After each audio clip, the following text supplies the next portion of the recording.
സംസ്ഥാന ചലച്ചിത്ര വികസന കോർപ്പറേഷന്റെ കീഴിലുള്ള തിയേറ്ററുകളിൽ സിനിമ കാണാൻ ഇനി ചെലവ് കൂടും. KSFDCയുടെ തിയേറ്ററുകളിലെ ടിക്കറ്റ് നിരക്ക് വർധനവിന് സർക്കാർ അംഗീകാരം നൽകി. ഇപ്പോഴത്തെ നിരക്കിൽ 10% വർധനവിനാണ് സർക്കാർ അംഗീകാരം നൽകിയത്. ജനം ബ്രേക്കിംഗ്. സംസ്ഥാന ചലച്ചിത്ര വികസന കോർപ്പറേഷൻ MD ഈ വർഷം മെയ് 9 അയച്ച കത്ത് പരിഗണിച്ചാണ് നിരക്ക് വർധനവിന് സാംസ്കാരിക വകുപ്പ് അംഗീകാരം നൽകിയത്. കോർപ്പറേഷന്റെ കീഴിൽ സംസ്ഥാനത്ത് പ്രവർത്തിക്കുന്ന തിയേറ്ററുകളിൽ ടിക്കറ്റ് നിരക്കുകളിൽ 10% വർധന വരുത്താനാണ് സർക്കാർ അനുമതി.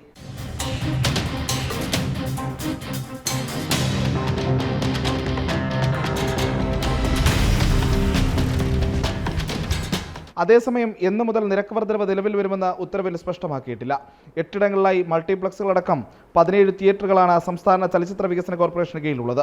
കൈരളി, നീളാശ്രീ എന്ന പേരുള്ള മൾട്ടിപ്ലക്സുകളിലും കലാഭവൻ, ലെനിൻ തിയേറ്ററുകളിലുമാണ് നിരക്ക് വർധനവ് ബാധകമാക്കുന്നത്. KSFDC പുതിയതായി ആരംഭിക്കുന്ന 9 സ്ക്രീനുകളിലും നിരക്ക് വർധനവ് ഏർപ്പെടുത്തും.